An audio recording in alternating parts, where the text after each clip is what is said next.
শীতকালে বেনারসে আসলে নৌকা বিহার করার সময় কিন্তু প্রচুর শীগাল পাখি দেখতে পাবেন। এই বেনারসের গঙ্গার ধারে মোট 84খানা ঘাট আছে।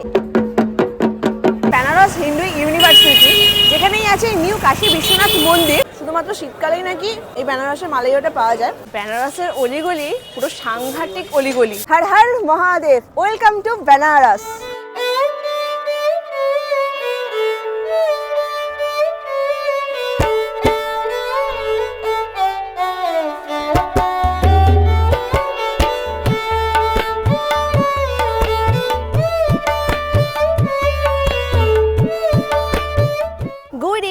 আজ 8 জানুয়ারি 2026। চারিদিকে শীতের মরশুম। এই শীতকালে তো অনেক জায়গায় ঘুরেছি, তো আমাদের প্রতিবেশী রাজ্য উত্তরপ্রদেশের বেনারসি বা কেন বাদ যাবে। তো ব্যাগপত্র নিয়ে একেবারে চললাম 2 রাত 3 দিনের জন্য বেনারস ঘুরতে।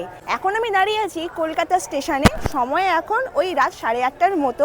এখান থেকে শব্দবেদী এক্সপ্রেসে ধরে প্রথমে পৌঁছবো আমরা বারাণসী জাংশন। আর এই শব্দবেদী এক্সপ্রেসের নাম্বার হচ্ছে 22323। এই ট্রেনটা শুধুমাত্র বৃহস্পতিবার করেই চলে, অর্থাৎ উইকলি স্পেশাল ট্রেন। রাত 10:45-এ কলকাতা স্টেশন থেকে ছাড়বে, পৌঁছবে হচ্ছে সকাল 10টায় বারাণসী জংশনে।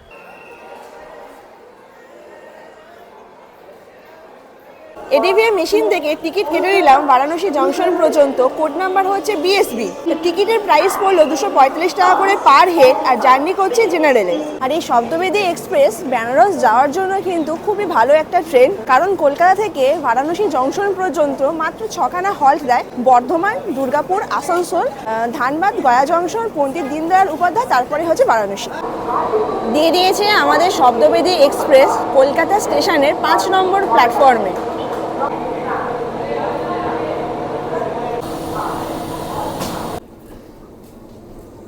তো ছেড়ে দিল আমাদের ট্রেন কলকাতা স্টেশন থেকে। এখন এই বেরিয়ে যাচ্ছি।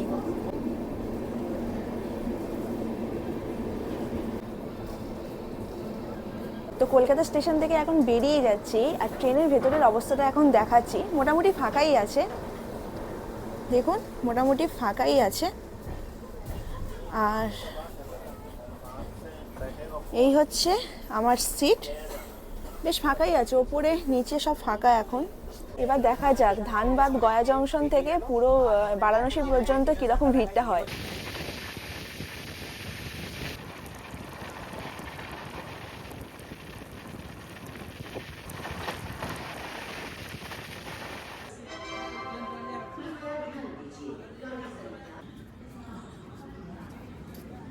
তো সকাল 6টা বাজে, এখন গয়া জংশন ছেড়ে বেরিয়ে যাচ্ছি। এখন ট্রেনের কন্ডিশনটা দেখাই। জেনারেলে জার্নি করছি, আর ট্রেন দেখুন পুরো ফাঁকা,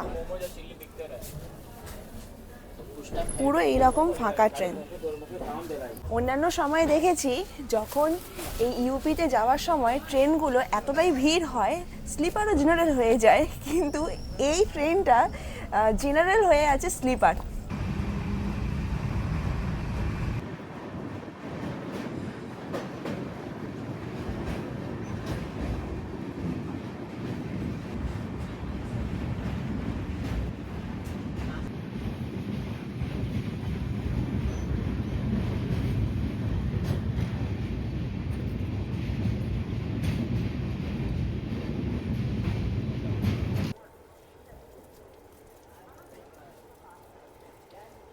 তো সময় এখন সকাল 9:30। পৌঁছে গেলাম বারাণসী জংশন স্টেশনে।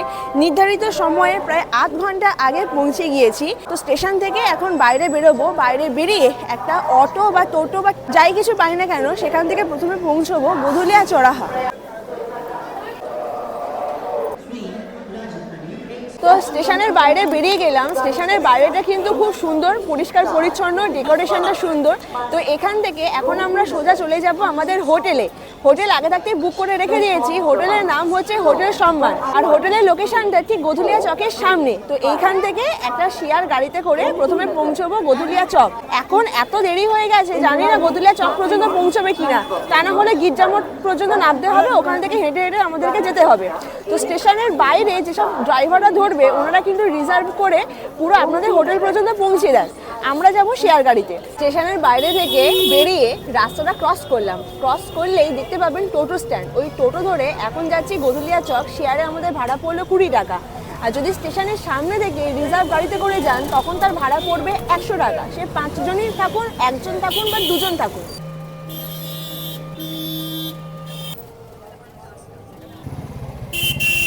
টোটো আমাদের যে জায়গাটায় নামিয়ে দিল সেটা গোধুলিয়া চক বা গির্জা মোড় থেকে অনেকটাই আগে।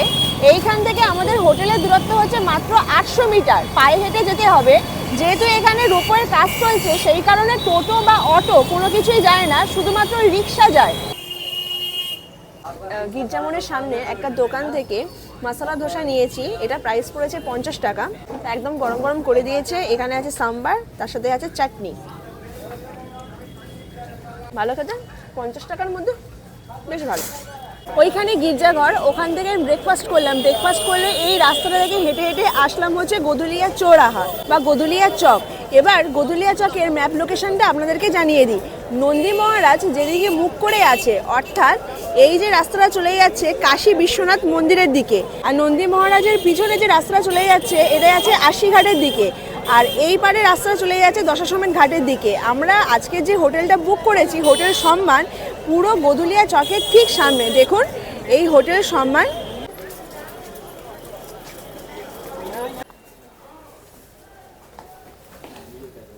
এই হচ্ছে হোটেল সম্মানের রিসেপশন এরিয়া। এই পারে সোফা আছে, তারপর এইখানে পরপর পরপর কয়েকটা রুম আছে, আর আমাদের রুম আছে হচ্ছে ওপরে। রুমের নাম্বার হচ্ছে 208।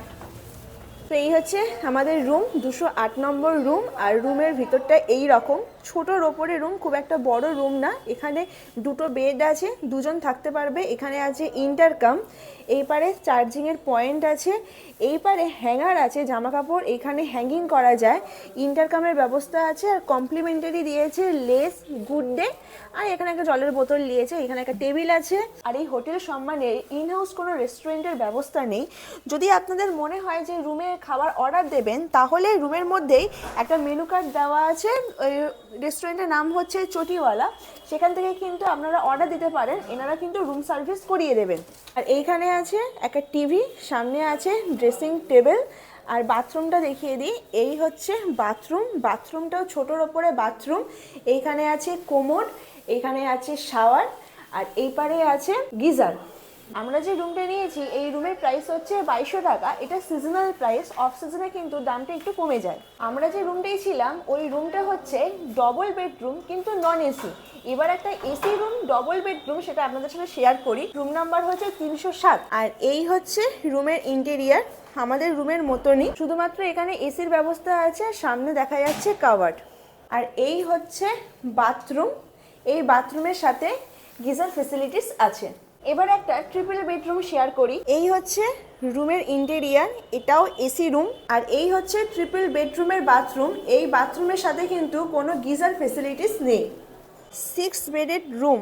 এই রুমের ইন্টেরিয়ার, এখানে 6 জন থাকতে পারবে একসাথে। সামনে আছে এসির ব্যবস্থা, আর এই পারে আছে কাভার, বড় সাইজের একটা টিভি আছে। আর এই 6 বেডের রুমের সাথে একসাথে অ্যাটাচ কিন্তু কোনো বাথরুম নেই, এর বাথরুম আছে ঠিক এর পাশে। এই রুমের পাশেই আছে বাথরুম। আর এই হচ্ছে বাথরুম, সামনে আছে গিজার ফেসিলিটিস। এই আমাদের রুম, আর রুম থেকে সামনে দেখা যাচ্ছে একটা ব্যালকনি। আর এই ব্যালকনি থেকে পুরো গোধুলিয়া চক দেখা যাচ্ছে, দূরে দেখা যাচ্ছে গোধুলিয়া চক। আর এটা হচ্ছে দশাশ্বমেধ ঘাটের দিকে যাওয়ার রাস্তা। আর এই ব্যালকনিতে কিন্তু আপনারা জামা কাপড়ও শুকনো করতে পারেন। আর ব্যালকনিতে কি সুন্দর গাছগাছালি লাগানো আছে। তো বেশি লেট করবো না, ফ্রেশ হবো, ফ্রেশ হয়ে বাইরে বেরোবো। বাইরে বেরিয়ে লাঞ্চ করে একেবারে দশাশ্বমেধ ঘাটে আরতি দর্শন করতে যাব। তো সময় এখন দুপুর 3:30, চলে এসেছি এখন লাঞ্চ টেবিলে। আজকের আমরা যে রেস্টুরেন্টে লাঞ্চ করতে এসেছি, রেস্টুরেন্টের নাম হচ্ছে চটিওয়ালা রেস্টুরেন্ট। আমাদের হোটেল সম্মানেরই এটা নিজস্ব রেস্টুরেন্ট। হোটেল থেকে প্রায় 1.5 কিলোমিটার হেঁটে হেঁটেই চলে এসেছি। তো আজকের যেটা অর্ডার দিয়েছি এটা হচ্ছে স্পেশাল ভেজ থালি। তো কী কী আছে একবার দেখাই। এখানে আছে পোলাও, বাটার নান, লাচ্চা পরোটা, রায়তা, মিক্সড ভেজ, ডাল মাখনি, পনির আর স্যালাড, আর আছে গোলাপজাম। আর এই থালিটার প্রাইস পড়েছে 275। অনেকটাই কিন্তু বড়, খেতেও সময় লাগবে। আরেকটা জিনিস বলে রাখি, এই সব জায়গায় ভেজ থালিতে কিন্তু পেঁয়াজ দেয়। ভালো টেস্ট। খাওয়া দাওয়ার পর্ব শেষ করে এখন যাচ্ছি দশাশ্বমেধ ঘাটের আরতি দেখতে। সময় এখন ওই বিকেল 5টার মতো। গোদুলিয়া চৌরাহা থেকে দশাশ্বমেধ ঘাটে যাওয়ার রাস্তাটা একবার অবস্থা দেখাই। এই হচ্ছে দশাশ্বমেধ ঘাটে যাওয়ার রাস্তা, প্রচন্ড ভিড় এইখানে। আর এই দশাশ্বমেধ ঘাটে যাওয়ার রাস্তার বাঁদিকে ডান দিকে পুরো আছে মার্কেট। এখানে জামা কাপড়ের মার্কেট আছে, তারপর এইরকম রাস্তার ধারে এরকমও মার্কেট আছে। পুরো রাস্তাটাই পুরো ভিড়ে ভর্তি, কারণ গঙ্গা আরতির সময় পুরো সামনে এগিয়ে এসেছে।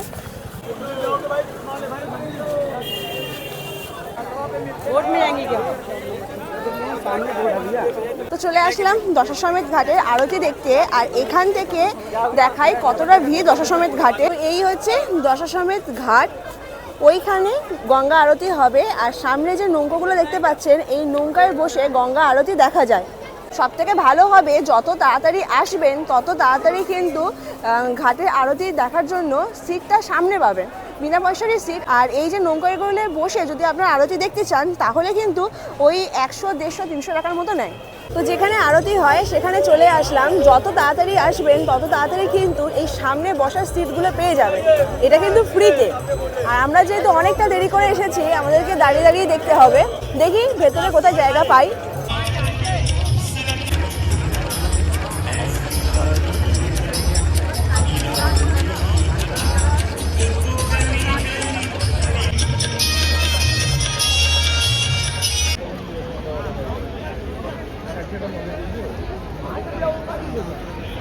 তো ওই জায়গাটা দাঁড়িয়েছিলাম, ওখান থেকে ঘুরে ঘুরে একদম চলে এলাম এই সামনে।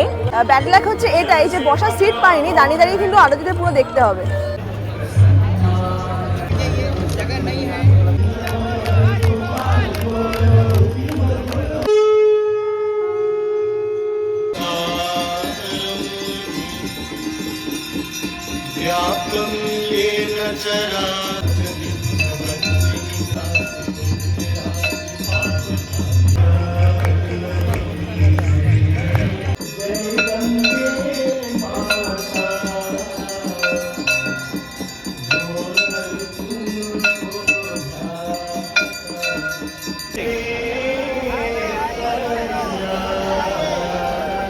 সন্ধ্যে 7টা বাজে, প্রায় আধ ঘন্টার মতো দশাশ্বমেধ ঘাটের আরতি দেখলাম। এখন শুরু হয়েছে সন্ধ্যে 6:30 থেকে। এখন যাচ্ছি কাশী বিশ্বনাথ মন্দির দর্শন করতে। ঘাট থেকে ঘাটের কানেক্টিভিটি আছে, ওইখান থেকে হেঁটে হেঁটে এখন যাচ্ছি।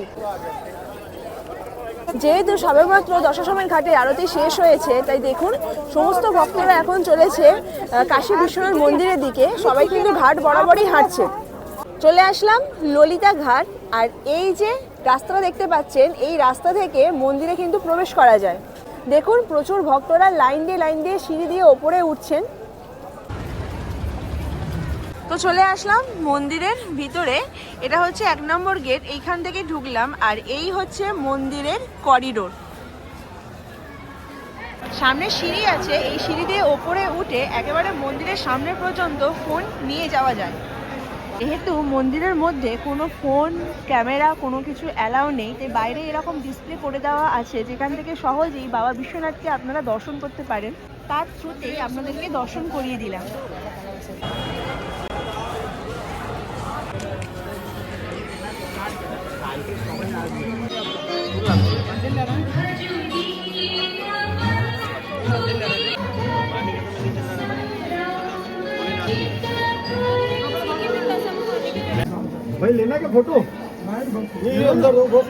চলে আসলাম মন্দিরের ভিতরে। এই পর্যন্ত কিন্তু মোবাইল ফোন অ্যালাউ আছে, মন্দিরে প্রবেশ করতে গেলে মোবাইল ফোন অ্যালাউ নেই। দেখুন আজকে কতটা ভিড় হয়েছে বাবা দর্শনের জন্য, বাবার পুজো দেওয়ার জন্য। আর মোবাইল ফোনটা রাখবেন কোথায়? এইখানটায় মোবাইল ফোন রাখার জন্য বিনা শুল্কে কাউন্টার আছে। এখানে এখন আমরা জমা দেব, জমা দিয়ে মন্দিরের ভেতরে প্রবেশ করে বাবাকে দর্শন করব।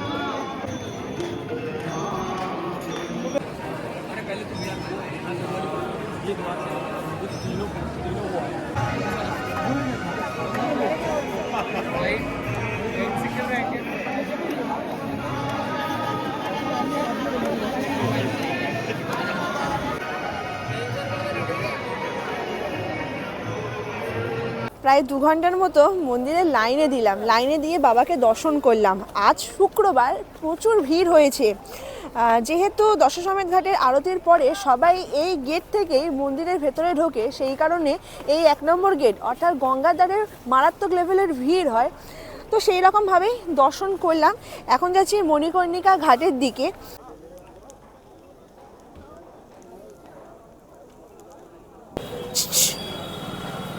মণিকর্ণিকার দ্বার থেকে বেরোলাম, বেরিয়ে এখন যাচ্ছি কাশীর চাট ভান্ডারের দিকে, কাশীর ফেমাস চাট খেতে। চলে আসলাম কাশী চাট ভান্ডারের সামনে, আর দেখুন কতটা লাইন পড়েছে এইখানে, মানে গুতোগুতি করে এখন খাবারটা কিনতে যেতে হবে।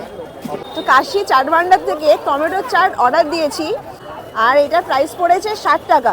পড়তে দেখুন পুরোটা ঘি দেওয়া আর এইরকম নিমকি ছড়া দেওয়া। আমি আগেরবার যখন বেনারস এসেছিলাম তখনও ট্রাই করেছিলাম, দারুণ লেগেছিল, সেই সেম টেস্টেই কিন্তু আছে। তো টমেটো চাটটা কিন্তু ভালোই স্পাইসি আছে, আর এই টমেটো চাট খাবার পরে বেনারসের মালাইও না খেলে কিন্তু জমছে না। তাড়াতাড়ি খাওয়া শেষ করি। ঠিক কাশী চাট ভান্ডারের পাশেই আছে মালাইয়ের দোকান, ওখান থেকে কিন্তু মালাইওটা ট্রাই করব।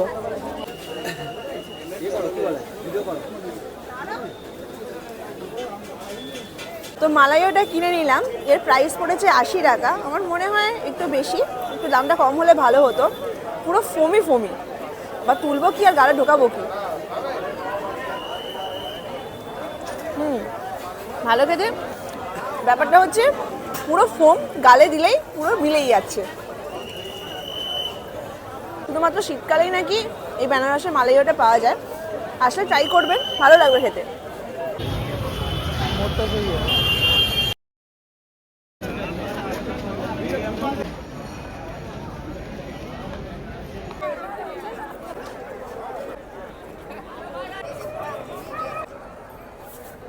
Good morning from Benaras. আজকের আমাদের বেনারসের সেকেন্ড দিন। সকাল সকাল চলে এসেছি দশাশ্বমেধ ঘাটে। ইচ্ছা ছিল যে আশি ঘাটে আরতিটা দেখবো, কিন্তু এত অতিরিক্ত ঘুমিয়েছি তাই লেট হয়ে গেছে। তো চলে এসেছি এখন দশাশ্বমেধ ঘাটে। এইখান থেকে একটা বোট রিজার্ভ করলাম, আধ ঘন্টার জন্য ঘুরবো। 600 টাকা থেকে বার্গেনিং করিয়ে 400 টাকায় নামিয়েছি, আর এই বোটে করে এখন ঘাটগুলো ঘুরবো। যদি আপনারা মোটর বোটে ওঠেন তাহলে টাকাটা অনেকটা কম হবে, শেয়ারে ওই 100 টাকার মতো লাগবে। আর যদি চালানো বোটে ওঠেন তাহলে টাকাটা একটু বেশি লাগে। এই বোটে করে এখন নৌকা বিহার করব।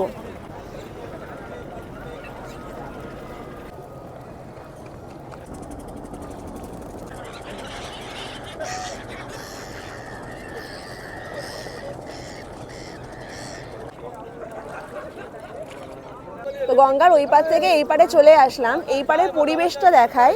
এই পারে কিন্তু সবাই স্নান করছে, আর এখানে দেখুন উটে চড়ার ব্যবস্থা আছে, ঘোড়ায় চড়ার ব্যবস্থা আছে, এছাড়া ফটোগ্রাফার আছে। এখানে কিন্তু আপনারা ফটোও তুলতে পারেন। ওই দূরে দেখা যাচ্ছে আশি ঘাট। আশি ঘাট হচ্ছে এই গঙ্গার সবার লাস্ট ঘাট। এইখান থেকে পরপর সমস্ত ঘাটগুলো আছে। একটা ঘাট থেকে আরেকটা ঘাট কানেক্টিভিটি আছে, পায়ে হেঁটেও ঘোরা যায়। আর দূরে দেখা যাচ্ছে দশাশ্বমেধ ঘাট, আর সামনে দেখুন নৌকা বিহার হচ্ছে। আর সিগাল পাখিগুলো কি সুন্দর লাগছে এইখান থেকে। আর আমরা যেখানে দাঁড়িয়ে আছি ঠিক তার সামনেই আছে রাজাঘাট। দূরে যে বোটটা যাচ্ছে এই বোটটা হচ্ছে শেয়ারের বোট, মোটর চালিত বোট অনেকে আছে। এইগুলোর ভাড়া হচ্ছে 100 টাকা করে পার হেড।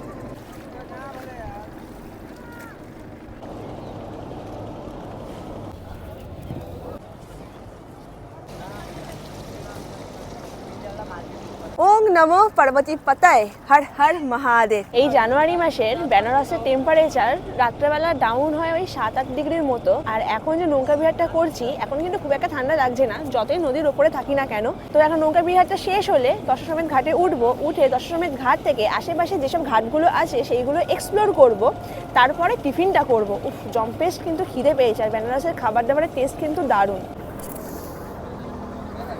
তো নৌকা বিহার শেষ করে এখন চলে আসলাম দশাশ্বমেধ ঘাটের ঠিক পাশে হচ্ছে মানমহল ঘাট বা মান মন্দির ঘাট। আর এই মান মন্দির ঘাট হচ্ছে আর্কিওলজিক্যাল সার্ভে অফ ইন্ডিয়ার মধ্যে পড়ে। যেহেতু বেনারস হচ্ছে ভারতবর্ষের সব থেকে পুরনো শহর, আর এই বেনারসের ঘাট বরাবর হাঁটলে যেসব আর্কিটেকচারগুলো দেখতে পাবেন সেগুলোও কিন্তু অনেক বছরের পুরনো, আর সবকটাই হচ্ছে ফটো তোলার খুব ভালো স্পট। তো চলে আসলাম এখন বারাহি ঘাটে। আর এই বারাহি ঘাটের এইখান থেকেও কিন্তু বোটিংয়ের সুব্যবস্থা আছে। এই কাশী বিশ্বনাথ মন্দিরের 1 নম্বর গেট, আর দূরে দেখা যাচ্ছে মণিকর্ণিকা ঘাট। আগে কাশী বিশ্বনাথ মন্দিরের এই ঘাট থেকে মণিকর্ণিকা ঘাট পর্যন্ত হেঁটে যাওয়া যেত, কিন্তু যেহেতু এখন কাজ চলছে সেই কারণে বন্ধ করে দিয়েছে। রাস্তার ওই পারে যাব, সেই কারণে মন্দিরের ভেতর থেকেই পার হতে হবে আমাদের। দূরে যে চূড়াটা দেখতে পাচ্ছেন ওটা হচ্ছে সিংড়ি ঘাট। মণিকর্ণিকা ঘাট থেকে মেন রোড যাওয়ার রাস্তায় এই গলির মধ্যে একটা দোকান আছে, দোকানের নাম হচ্ছে ব্লু লস্যি শপ। খুব ভালো লস্যি পাওয়া যায়, যেটা শুনেছি, ট্রাই আমি করিনি, আপনারা চাইলে ট্রাই করতে পারেন। চলে আসলাম মন্দিরে যাওয়ার রাস্তায়, এখন যাচ্ছি গধুলিয়া চকের দিকে। এই হচ্ছে মন্দিরে যাওয়ার 4 নম্বর গেট, আর এই 4 নম্বর গেটের বাইরে প্রচুর কিন্তু মার্কেট আছে, আর এটা হচ্ছে ডালা মার্কেট। এখান থেকে ডালা নিয়ে কিন্তু পুজো দিতে পারে মন্দিরের মধ্যে। এখন বাজে সকাল 11:30, এখন লাইন দেখুন একবার কাশী বিশ্বনাথ মন্দিরে পুজো দেওয়ার জন্য। তো 12টা বাজতে যায়, মন্দিরের সামনে থেকে একটা দোকানে এরকম পুরি নিয়ে নিয়েছি। এর প্রাইস পড়েছে হচ্ছে 4টে নিয়ে 50 টাকা।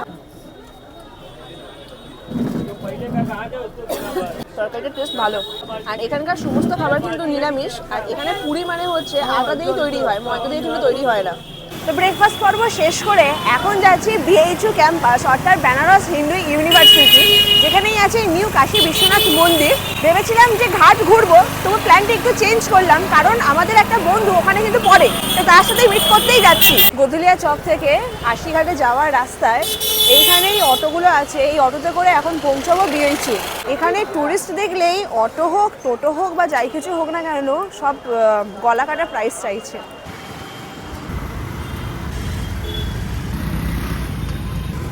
চলে আসলাম BHUর মেন গেটের সামনে। গধুলিয়া চড়াহা থেকে এই পর্যন্ত আসতে সময় লাগলো প্রায় 15 মিনিটের মতো, ভাড়া লাগলো 30 টাকা করে পার হেড। BHUর মেন গেট থেকে একটা টোটো ধরে চলে আসলাম এই BHUর ক্যাম্পাসের মধ্যে যে মন্দিরটা আছে, অর্থাৎ বিড়লা মন্দির বা নিউ কাশী বিশ্বনাথ মন্দিরের সামনে। এই হচ্ছে মন্দিরে ঢোকার গেট। বাঁদিকে ডান দিকে প্রচুর দোকান আছে, এখানে বইয়ের দোকান আছে, খাবারের দোকান আছে, ফুলের দোকান আছে, ভেতরে পুজো দেওয়ার জন্য ব্যবস্থা আছে এইখানে। সামনেই দেখা যাচ্ছে মন্দির, আর মন্দিরের এই পারে কতটা এরিয়া দেখুন, বেশ ভালো, অনেকটা বড় এরিয়ার মধ্যে আছে। আর ওখানে দেখতে পাচ্ছি পেন্টিং হচ্ছে, এইখানে এই রকম পেন্টিং করা আছে। এই পেন্টিং কিন্তু আপনারা কিনতে পারেন। আর পেন্টিংগুলো দেখুন কতটা সুন্দর করে ওনারা এঁকেছেন, দারুণ লাগছে। প্রত্যেকটা ঘাটকে কতটা সুন্দর করে ফুটিয়ে তুলেছেন পেন্টিংয়ের মাধ্যমে। মন্দিরে ঢোকার এন্ট্রি গেট, আর মন্দিরের টাইমিং হচ্ছে সকাল 8টা থেকে দুপুর 12টা পর্যন্ত, তারপর আবার দুপুর 1টা থেকে রাত 9টা পর্যন্ত। আর মন্দিরের এন্ট্রি গেটের ঠিক বাদিকেই আছে জুতো রাখার কাউন্টার।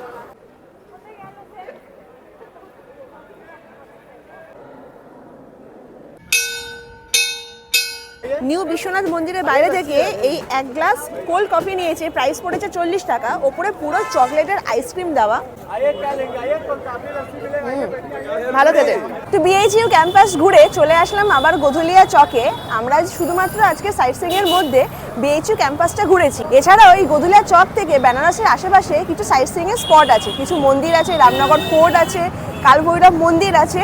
এই কটা যদি আপনারা ঘোরেন তাহলে টোটোতে 1000 টাকার মধ্যে হয়ে যাবে রিজার্ভে। আমি যখন আগের বারে এসেছিলাম তখন আমার লেগেছিল প্রায় 600 টাকার মতো, এখন তো দামটা বেড়েছে। আর অবশ্যই বার্গেনিং স্কিল থাকাটা কিন্তু মাস্ট, বেনারসে বার্গেনিং না করলে কিন্তু চলা যাবে না। তো সময় এখন সন্ধ্যে 7:30, এখন যাচ্ছি মা অন্নপূর্ণা মন্দিরে, যেখানে প্রত্যেক দিন 4 বেলা প্রসাদ বিতরণ করা হয়। আর যে রাস্তা দিয়ে যাচ্ছি এই রাস্তার এখন পরিবেশটা দেখিয়ে দিই, যেহেতু আজকে শনিবার সেই কারণে ভিড়ও বেশি। আর এই রাস্তার আশেপাশে প্রচুর বেনারসি শাড়ি বা এরকম চুড়িদার পিসের দোকান আছে, যেখান থেকে আপনারা কেনাকাটি করতে পারেন। বেনারসের না সব ভালো, কিন্তু একটাই হচ্ছে গন্ডগোল, অতিরিক্ত জ্যাম হয়, আর ট্রাফিকের কোনো নিয়মকানুন কোনো কেউ কিছু মানে না। আর যেখান দিয়ে সেখান দিয়ে পুরো গাড়ি ঢুকিয়ে দেয়, কি অসুবিধা। একটা রাস্তা পার হতে মনে হয় আমাদের 5 মিনিট সময় চলে গেল, এপার দিয়ে গাড়ি ঢোকাচ্ছে, ওপার দিয়ে গাড়ি ঢোকাচ্ছে।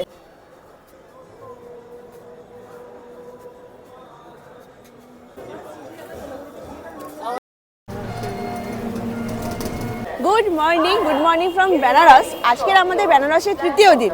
সকাল 7:30টার মতো বাজে হোটেল থেকে একেবারে চেক আউট করে চলে আসলাম বারাণসী জংশন স্টেশনে। এখান থেকে এখন আমরা হাওড়া ব্যাক করছি। আমাদের ট্রেনের নাম্বার হচ্ছে 12354।